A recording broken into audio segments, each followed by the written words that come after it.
Ooh, welcome on into the Fantasy Football Forge. My name is Steve, and here we are. We're getting into things here. Fantasy 2024 fantasy football season is, starting up. We're starting up. And so I have done my rankings already. You can see this week we're starting off with the wide receivers to kick the season off, and I already posted a video with my tiers. If you want to check that out, rankings are available up on the website www.theFFForge.com, where I will put every position's rankings up shortly if they're not up already. By the time that they should be up. They should be up by the time that this gets filmed. Otherwise, let me know in the comments because then I screwed up. Otherwise, please don't forget to like, subscribe. That helps the channel so much. Become a member, and I will go through a couple of announcements at the end of the video in terms of becoming a member. And if you want to do a members-only league, a listeners league, that's where you can catch that information. And without further ado, why don't we just get right on into this one? If I didn't say it, you can see it right on the screen. Top 10 busts. Guys who I have ranked much lower than the ECR expert consensus ranking via Fantasy Pros website as of for recording this, as of like a week prior to recording this. So as of like 2 weeks ago for the ECRs, hopefully at this time of the year nothing should have drastically shifted. Depending on what day you go in there might be a little bit of a difference. So, keep that in mind. But not a big deal. Let's just get right on into this, starting off with my number 10 bust wide receiver being Quentin Johnston. I have him ranked 96th overall. So, 12-team league. Really, I don't think he's very draftable. But the experts say a wide receiver 65. That puts him in draftable territory. Not a guy who I want to take a shot on. I'm 31 spots lower than the experts on him in terms of my ranking. You can see both of those numbers up on the screen. So why don't I like him? Well, I think the Chargers are going to be in a run-first offense this year, as they're in a bit of a little mini rebuild here as well. I'm not so sure that they're going to get Quentin Johnston into the slot more, which is where I think that, that Rashee Rice type of deal, where I think Quentin Johnston should thrive the most from. And so with not getting that opportunity, I'm not really too optimistic about him being a whole heck of a lot better than last year. Probably a little bit better, but not breakout worthy, not fantasy numbers worthy, especially once again, remember, limited amount of work too with a running offense. But if the offseason comes here and we start to find out that Quentin Johnston is working out a slot, if you already know that, give me a heads up on that. That will help my viewpoint of Quentin Johnston to some extent. And I'll have to adjust my projections as well then. I think that the Los Angeles Chargers, will run out of the 12 formation, 13 formation, 21 personnel, 22 personnel, all these different formations, personnel groups that only require in one of those situations, 22 personnel, 13 personnel, to two wide receivers, mostly two wide receivers to be on the field. I don't know how often they're going to be running out of 11 personnel, and I don't know that Quentin Johnston makes it onto the field over their rookie or Joshua Palmer. I'm almost certain he's not going to make it onto the field over the rookie, and I feel fairly confident, and that's how I'm projecting it, that Josh Palmer is also going to be the de facto wide receiver 2 on this team. He's been pretty good, veteran guy. So basically, I'm just not betting on the breakout on a team that's, mid-rebuild here for a guy who has rocks for hands and is going to see a limited amount of work, targets already. I don't see a whole lot of upside. I see a whole lot of inconsistency, not a floor, and really not a ceiling to work with. So that's why I'm not a big fan. Now here's where I made a change late in the game. I didn't save this whole look that I have in the background on these slides as something that I could edit. For some stupid reason, I got done with all this stuff, and I was like, no, I'm not going to need to edit this stuff, even though I'm working on this like a month in advance almost for the latest position. So instead, I have to get creative with my edits. So this slide, we're just going to move right on past. This receiver, we'll get back to this slide, but a little bit out of order, because right now we're going to go on to my number 9 reach bust player via ECR. I'm 9 spots lower on him than the experts. I have him ranked 75th overall, and that is Marvin Mims, who the experts have ranked 66th overall. To me, and we'll see how this offseason works out. And that's where he's kind of in a holding spot right now at 75. Is that I think that there's a very good chance that the drafting of Troy Franklin will tank Marvin Mims this season on the team. His value to especially to fantasy owners. Rookie quarterback Bo Nix and rookie wide receiver Troy Franklin played as teammates for Oregon last year, if you're not familiar. And that connection could, in my opinion, squeeze Marvin Mims off of the field far too often for him to develop further and to be fantasy relevant. And so we're in a similar spot where I don't like the floor. Inconsistent, and I don't even know that the ceiling's really there outside of like he has 1 or 2 games where he has, one big play in those games. So I'm kind of betting on Troy Franklin a little bit more, though currently I do have Marvin Mims ranked ahead of Troy Franklin at this point in time. So we'll see how the offseason goes. That's going to move us on to my number 8 wide receiver bust. My wide receiver 71, Curtis Samuel. I have 17 spots ahead of the ECR. The ECR on Curtis Samuel is wide receiver 54, and we're going to just double up here with my number 70 wide receiver in Khalil Shakir. Both Buffalo Bills, I almost said Buffalo Wild Wings, wide receivers. No promotion there, by the way. They're not paying me to say that. But Khalil Shakir, I have 8 spots higher than the ECR. ECR on Khalil Shakir is wide receiver 62. Really, I'm talking about both of these guys. So I love Khalil Shakir. I've liked and Curtis Samuel quite a bit. And in fact, in terms of fantasy, I've kind of loved him because he's been a sleeper for me for like 5 years straight. I'm consistently higher on Curtis Samuel than the experts have been.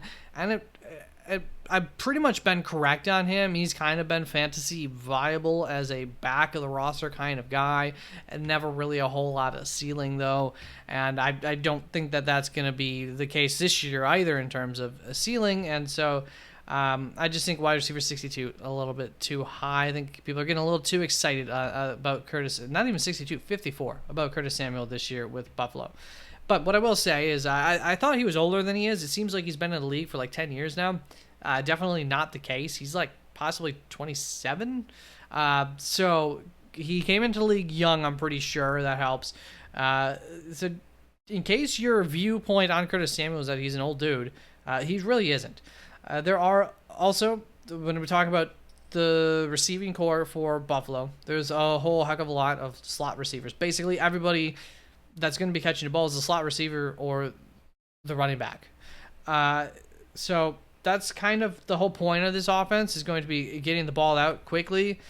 And the hope is in space and then letting your guys make some moves, which both Khalil Shakir, Curtis Samuel should excel in that kind of role. So I do love that for them as well. There's just there's also going to be a focus on the run offense here for Buffalo that we have not really seen in a Josh Allen-led offense, so that should take away a couple of targets a game, I believe, just overall for all these wide receivers. And all in all, I think that these receivers are going to be too inconsistent to rely upon. So I'm just generally going to be lower on them. I don't think there's going to be really big high ADOTs, so the floors for them are going to be a little bit limited due to that. And I think that predicting week in and week out who it is going to be really tough. I think ultimately what they want to do in this offense is spread the ball around to about 5-6 different guys at random, seemingly, at least according to how the defense feels that is coming at them. And the end result for fantasy is going to be at random, and you're never going to be able to predict whose turn it is. If I'm betting on one guy, it's Keon Coleman, who I do have ranked the highest out of the group. But even that, I'm not super excited about. So that's my general feelings there for the Buffalo Bills offense. And that's going to bring us on to my number 6 top bust here in Jahan Dotson, who I have ranked as wide receiver 82. The experts have him ranked as wide receiver 58. I've never been much of a believer for Jahan Dotson, so we'll just get that right out there. I'm not like a big Jahan Dotson guy. Last year, he was EV wide receiver 68 with a rookie quarterback coming in this year. So, things aren't, it's not like, we're getting a top, a top 24 wide receiver and then a rookie quarterback coming in. We're a little bit concerned about that. No, I mean, he finished as, like I said, wide receiver 68. as far as my projections go this year, he finished 82nd in my projections, which generally my projections, I do not take into account touchdowns with my projections. I do account for their teams just visually when I'm ranking the guys, when I'm manually changing guys, and I do have some little bit of the schedule adjusted going on too with the projections. But he ends up 82nd via my projections, which generally means that the floor sucks, because I'm basically looking at the floor with my projections. I'm not taking into account the touchdowns. And so that means that no floor here really for Jahan Dotson in terms of where he's being drafted at wide receiver 58. And I don't know that I trust the ceiling a whole lot with the rookie quarterback coming in. And they're both going to be in a situation. Well, first of all, Jayden Daniels, the rookie quarterback, is not even a quarterback who I'm coming in with like high expectations for in terms of the passing game. Now, what I do like for Jahan Dotson, for Terry McLaurin, for Jayden Daniels even, is that they're going to be going vertically. And that's where Jayden Daniels can excel the best. That's where he's going to be the best at as a thrower, as a passer. So I do like that for them, but I still have a lot of concerns for a guy who really hasn't, didn't perform last year. And the last, kick to the midsection here for why I'm not a big fan of Jahan Dotson this year is Cliff Kingsbury. I'm just not a believer in that either. So, we have a lot of situations here that I'm not a big believer in. I do think there is that glimmer of hope here, however. So to bring us on to my wide receiver 5 here for the bus is Jakobi Meyers, my wide receiver 60 in my rankings. I have him 11 spots ahead of the ECR. ECR and him is wide receiver 49. And so last year I had Jakobi Meyers as a sleeper. And I think that was successful, as the fact that he finished as wide receiver 32 via my equalized value on the season. It's a pretty darn solid finish for a guy who I think was largely going like undrafted, or at least very late in drafts. He projects as my wide receiver 64 this year in terms of the projection. I have him a little bit higher than that at wide receiver 60. And here's one of the issues here is that Las Vegas has the toughest schedule for wide receivers based on the early portion of the season and how I look at schedules. So just to give you a kind of a heads up, what gets adjusted is only going to be for the statistical extremes, kind of the top 3 to 5 offenses and defenses in a few categories, because the idea being that even if a defense were to improve a bunch, from one year to the next, most likely they're going to get to like average if they were statistically like horrible a year ago. Usually you don't go from statistically horrible to statistically excellent in 1 year. So we're looking at least an average situation, worst case scenario, for, the adjustments that I make. Is kind of how that goes. I hope that made sense. If not, if you want more of an explanation, let me know in the comments. Otherwise, there we go. Jakobi Meyers. We got some quarterback concerns on top of all that this year. Might have the worst quarterback throwing to these receivers on this team. And there's consistency concerns in an offense that's going to want to pound the ball as much as they can. There's other risks that I'm willing to take higher than Jakobi Meyers is really all that it is this season. You got Devontae Adams on the other side of the ball too, requiring a good amount of the target share. And then you add in, now they're going to have like a legit slot receiver that they're going to be working 2 tight end sets. I just think that there's too many limitations on here for me to be taking Jakobi at top 50. That's to bring me on to a guy who's almost makes it into top 50, who I might even like less than Jakobi. That's Courtland Sutton. I have ranked 51st overall, 8 spots lower than the ECR, so the ECR on him should be about 43. Yep. And here's what the thing is with Courtland Sutton last year. He was 100% touchdown reliant throughout the year. He ended up as EV wide receiver 17. He ended up being fairly consistently good week in and week out. And the thing is it really truly was just so much reliance on all the touchdowns. So you would assume that, at least for the first half of this season, that last year he had a better quarterback throwing to him in Russell Wilson to help him get those touchdowns, to help the offense be, at least somewhat reliable to get into scoring positions enough too. That happened. I also believe that the Broncos will be wanting to return to running the ball more, and that's going to be, to help to make the life of a rookie quarterback much more easy on him.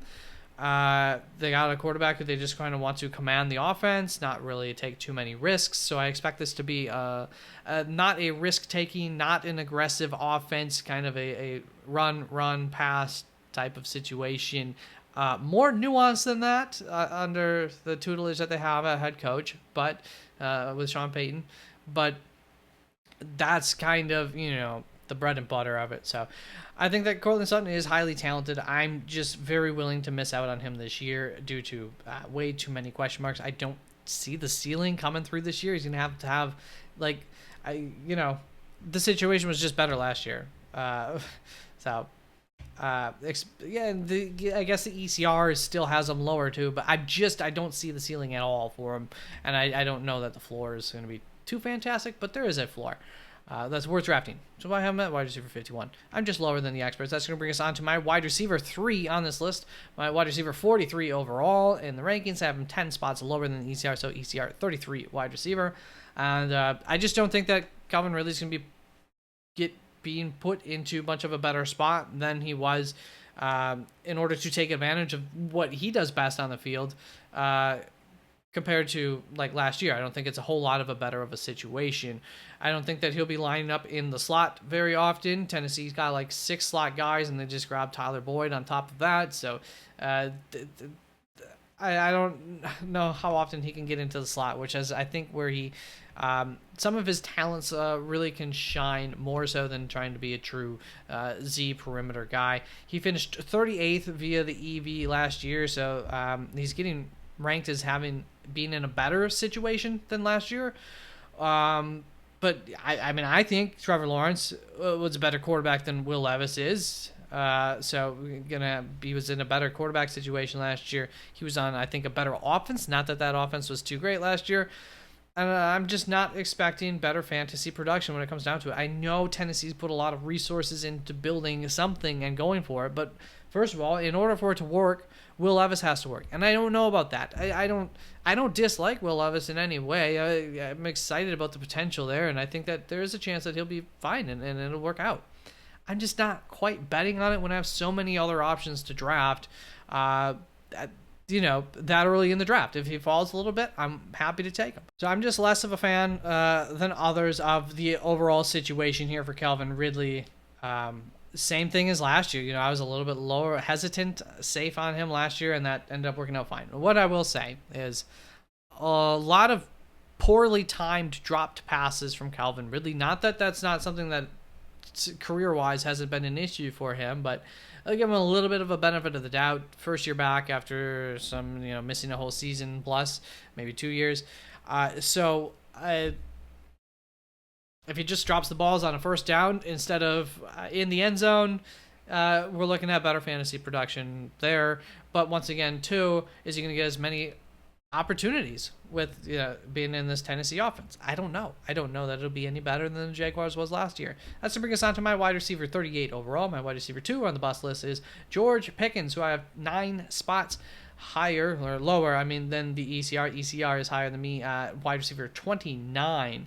So I have him as a, really a back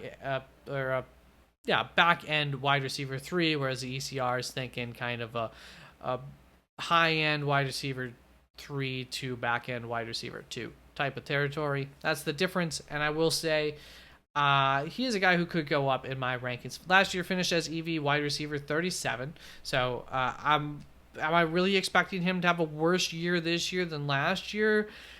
Seems like I probably shouldn't quite be expecting that. My projections had him ranked as the 32nd wide receiver, so I have him lower than my projections as well, which it's okay. It happens. But everything's pointing me towards I'm a little bit too low on George Pickens. The touchdown upside and the consistency are my 2 biggest concerns for Pickens. The good thing is that I think he fits the strengths of Russell Wilson and Justin Fields as passers. Talked about that a little bit with on my, which is weird, on my sleepers list with Roman Wilson. Being in the slot there, and that was a concern for me, even though he still makes my sleepers list. Now we're looking at George Pickens, and I'm saying that that's where I let's say a positive thing about him with the quarterbacks that are coming in. He thrives on the perimeter, deep balls. That's where Russell Wilson, Justin Fields like to go and also excel at the most. So there's all that. A negative here. Pittsburgh is ranked as my 4th worst schedule for wide receivers, so that's working up against them a little bit. But it just really comes down to that touchdown consistency concerns for me here. I think that they're going to want to run the ball a lot, so I do think that there's going to be a limited amount of opportunities on harder to catch types of passes. The volatility from one week to the next might be just a little bit higher than I would like, but I also might be a little bit low on him here with my ranking. Happy to admit that, and look for him to probably go up a little bit more in my rankings. That's gonna bring us on to Malik Nabers. 1 spot ahead of him in my rankings, wide receiver 37, 11 spots lower than him than the ECR. So ECR on him is wide receiver 26, and so another situation here where I'm not trying to hate on Malik Nabers here. So I love the talent, and I think that he'd be a safe pick where I have him ranked. I just think that he's getting drafted, or the experts are ranking him more towards his ceiling given the entire situation around him. But I also think that, maybe somewhere in between is the sweet spot for where he should go. I could have to eat this video next year, eat my feet, whatever the case. Like I could be like wrong on these final 3. I would not be shocked. It'd be I think we'd say it's pretty impressive if I get all 3 of these guys correct as being busts for where they're currently being drafted, ranked. With that being said, that is the end of the busts video. So thank you very, very much for tuning on in. Stick around for a little bit longer if you wish. Channel perks, membership perks, going to go over those. But next week I will be going through, I believe, the tight ends, and then the week after I'll go through quarterbacks, and we'll finish it off with the running backs. I want to give that the most time to percolate. So channel membership stuff, as I talked about at the beginning of the video, if you want, become a member of the channel, then you get a password to my Discord channel, or I don't know if my Discord is called the channel because all these individual channels are called channels, but you can get into the the Fantasy Football Forge feed of channels. However that works on Discord. But what I'm trying to get at is, if you want to become part of that league, there is a channel there, 2024 Fantasy League, where you could just drop a message that you are interested in joining the league, and then once we get enough people, gather your emails, or ask you to email me, so that way I get your email address, add you all to the league. If we get too many people, then we'll do a video where I do like a drawing type of, spin a wheel thing to determine who gets to be in the league. And if we don't get enough people to do even an 8-man league, then we'll try to figure something out, right? I don't want to leave you high and dry, especially if that's the only reason you become a member. So we'll figure something out as a group in that chat, and I will lock down that chat once we get into the league starting. As far as other things that are on their equalized value EV rankings, talked a little bit about those in the video. You can get access to last year's rankings to see how players performed. Your memory's not perfect. Guys might have done a little bit better, a little bit worse than you remember last year. So if you like to do a lot of your own homework, you can look at all that information that I gathered and see how they did.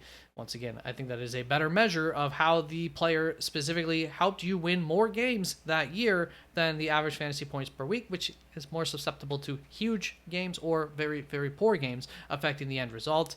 So you get access to that now based on last year's data, and throughout the season, you will also be able to see, as I fill that in weekly, come weeks 7, 8 or something, once we get a decent data set in there, you could take that information and use it to help you determine a trade. I've used that information to help figure out sleepers and guys who I'm waiver wire sleeper type guys, to help identify those in the past. And hard cut, last up, I also have a channel called full PPR, and then another channel, standard format. So if you want rankings specifically for full PPR or specifically for standard format, no points per reception type of scoring, then you become a member. Let me know. All it takes is one person. I just need the demand there, and I will take the time to then get you those rankings as well. With that said, that is the video. So thank you very, very much. I will see you on Monday. Peace out.